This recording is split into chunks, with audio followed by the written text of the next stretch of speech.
देखिए अब definite integral की कुछ प्रॉपर्टी हैं। पहली प्रॉपर्टी इसने P0 नाम से दी हुई है।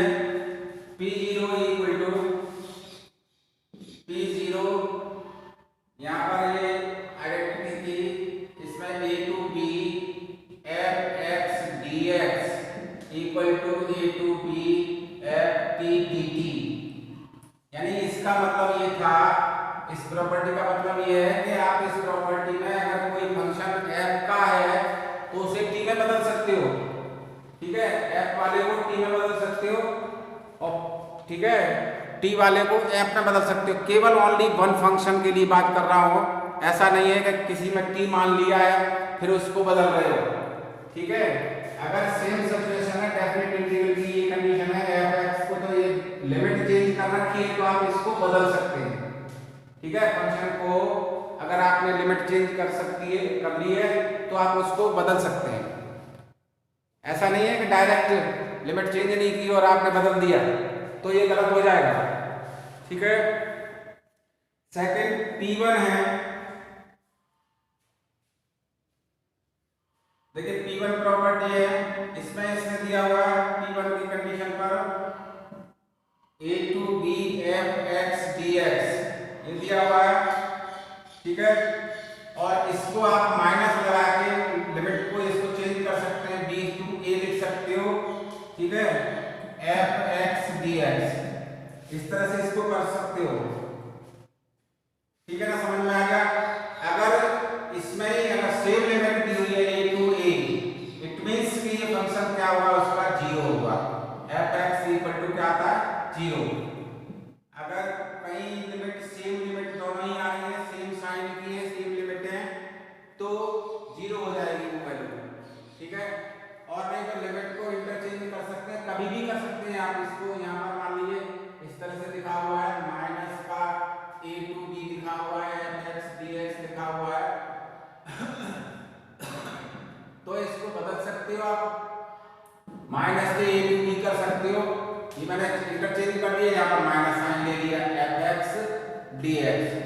ठीक है, लिमिट कोई भी है आप उसको इंटरचेंज कर सकते हैं कभी भी, जब भी आपके मन में आए डेफिनेट इंटीग्रल में ये लिमिट को चेंज किया जा सकता है। ठीक है, P1 और P0 और ये समझ में आ गई।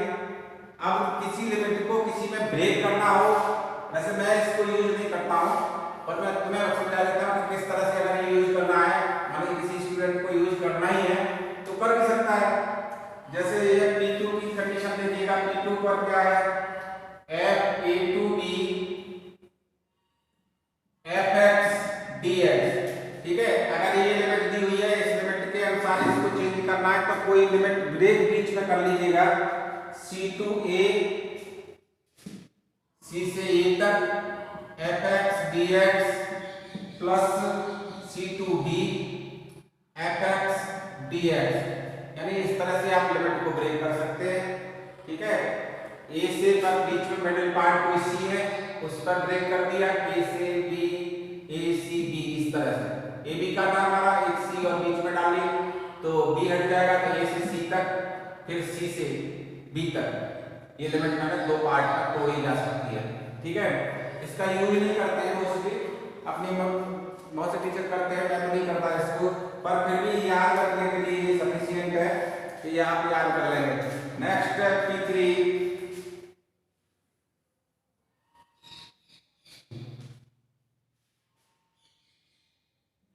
P3 की कंडीशन में क्या है, f a टू b और f x dx। जब भी आपको ऐसा लगे कि क्वेश्चन इजीली हल हो सकता है तो आप इन दोनों लिमिटों को हल ऐड करके आप लिख सकते हैं, यानी f a plus b minus x, इस तरह से। ठीक है, और ये dx समझ में आ गया होगा, ये f और ये इंटीग्रेशन a टू b इस तरह से। अगर आपको ऐसा लगता है कि ये इस तरह से इन दोनों को ऐड करने के बाद ये आसानी से हल हो जाएगा तो आप इसको भी चेंज कर सकते हैं, यानी दोनों लिमिट को जोड़ने के बाद फंक्शन का x में फंक्शन है तो x इसमें से माइनस करके लिखा जा सकता है। ठीक है, ये इसकी थर्ड प्रॉपर्टी थी। फोर्थ में है, जैसे लिमिट दी है यहाँ पर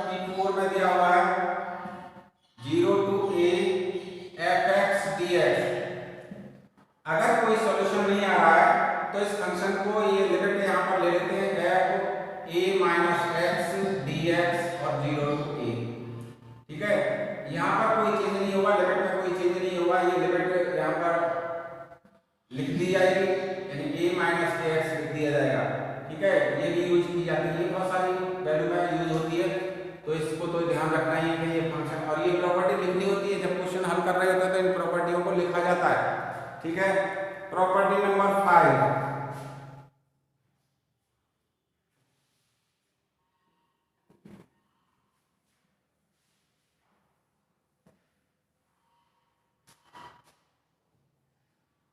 P5 में इसने दिखाया है 0 to 2a fx dx equal to 0 to a, एक पार्ट a में तोड़ा है इसने fx का, fx dx प्लस दूसरा पार्ट 0 to 2 0 to a और फिर ये वैल्यू इसका लिमिट ले ली जाएगी f 2a minus x dx। ठीक है, ये इस तरह से भी ब्रेक किया जा सकता है। ए पार्ट में तोड़ दी गई है लिमिट, एक पार्ट 0 to a में कर दिया, एक में ये कर दिया और एक लिमिट ये इंपोज कर दी गई है। ठीक है, इस तरह से इसको यूज कर लेते हैं।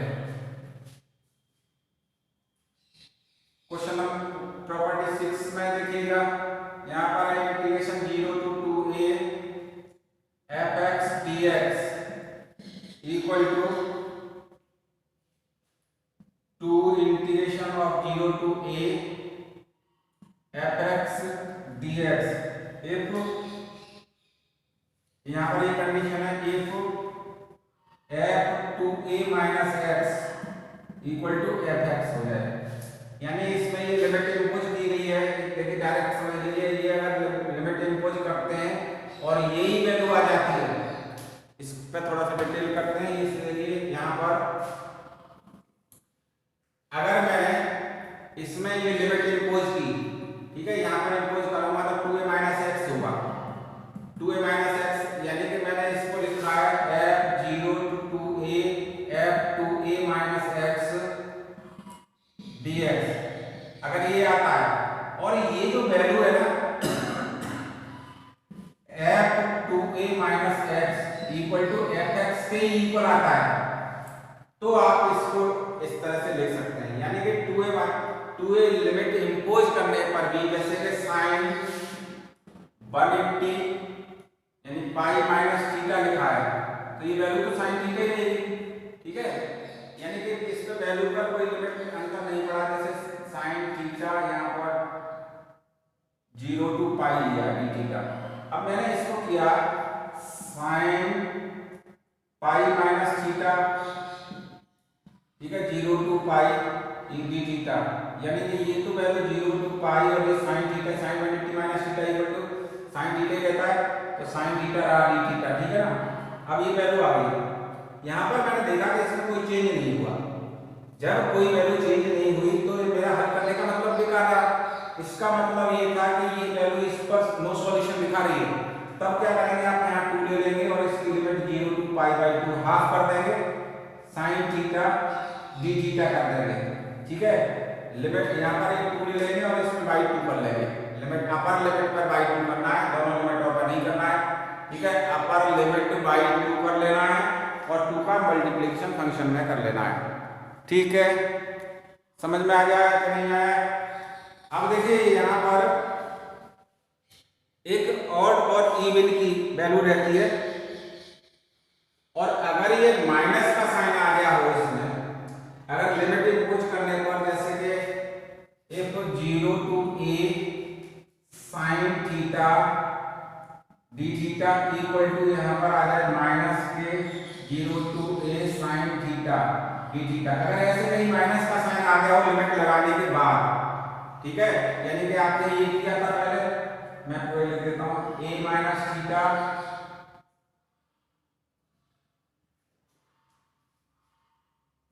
a minus theta D theta equal to minus का integration of a 0 to a sine theta, ये इस तरह से आया हो डी थीटा, तब ये वैल्यू 0 के इक्वल हो जाएगी। यहाँ अगर माइनस का आता है तब टोटल इंटीग्रल आ जाएगा 2i इक्वल टू 0 आ जाएगा, i इक्वल टू 0 आ जाएगा। इसी फंक्शन में इसमें दूसरी कंडीशन है, अगर ये माइनस का साइन शो करता है तो ये क्या आ जाएगा, 0 आ जाएगी वैल्यू। ठीक है, माइनस का साइन आएगा तो ये जीरो हो जाएगा, क्योंकि ऐड करोगे तो ये वैल्यू जीरो हो जाएगी। ठीक है, समझ में आ गया। अब आती है एक और ऑड और इवन चेक करना।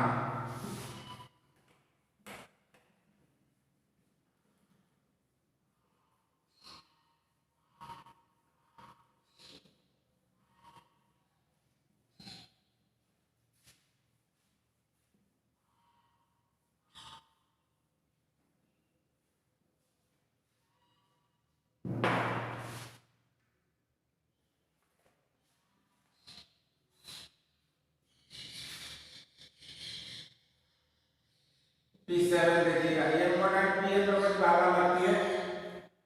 फर्स्ट पार्ट है minus a to a limit f x d x. ठीक है, ये दिया हुआ है माइनस ए से लेकर के प्लस ए तक लिमिट दिया हुआ है। अगर ये इवन फंक्शन आता है, ये इवन फंक्शन कैसे होगा कि अगर इसमें एफ एक्स की वैल्यू माइनस एक्स रखते हो, put f x x equal to minus x equal to minus x। देखिए x की जगह पर माइनस x रखा है मैंने, put x equal to minus x। ठीक है, समझ में आ गया। तब ये क्या है, माइनस x रखा आपने और वो फंक्शन रिड्यूस हुआ किस तरह से, f minus x equal to f x, यानी कि फंक्शन चेंज नहीं हुआ।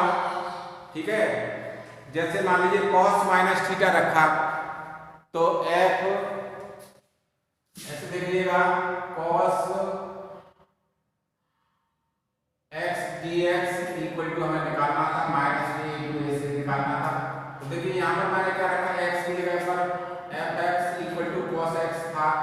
ये चेक कर रहा हूँ, f की वैल्यू माइनस x रखी तो cos माइनस x रखा, ये cos x ही हो गया, यानी f minus x equal to cos x आ गया। cos minus theta cos theta होता है। तब ये कंडीशन क्या रहेगी कि ये जो वैल्यू है इवन फंक्शन हो गया है, इट इज इवन फंक्शन। जब इवन फंक्शन है तो हम इसको ट्वाइस कर देते हैं। ठीक है, then I equal to integration 0 to 2a f x d x. ठीक है, तब ये इवन फंक्शन था और मैंने इस तरह से लिख दिया, समझ में आ गया।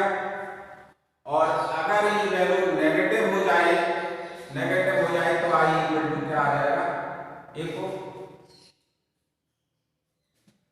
F minus x equal to minus f x, then I equal to, तब आई इक्वल टू 0 हो जाएगा। ठीक है, ये पहली कंडीशन है और एफ एक्स की वैल्यू हो जाए तो आई इक्वल टू 0 आएगी। समझ में आ गया। ये लिमिट इसमें ऐड हो जाएगी अगर ये कैसी है, इवन है। इवन से मतलब है नेगेटिव एक्स की वैल्यू नेगेटिव रखेंगे और नेगेटिव रखने के बाद वो फंक्शन पॉजिटिव बन जाता है। पहले फंक्शन पॉजिटिव था और पॉजिटिव एक्स की वैल्यू नेगेटिव रखी तो वो फंक्शन कैसा हो गया, नेगेटिव हो गया। इट मींस कि वो इवन फंक्शन है। इवन फंक्शन में आप रखेंगे तो फिर ये वैल्यू यहाँ पर लिमिट डबल कर देते हैं, यहाँ पर 0 हटा के इस वैल्यू को माइनस का ही कर देते हैं तो ये प्लस का ही हो जाता है, यानी कि 2 ही आ जाता है। ये इस तरह से इनकी ये प्रॉपर्टी थी। ठीक है, इस एक्सरसाइज से या इसी तरह से मतलब कोई लेंथी क्वेश्चन नहीं आएगा, तो ये ध्यान रखना है कि इसको अच्छी तरह से ही करना है।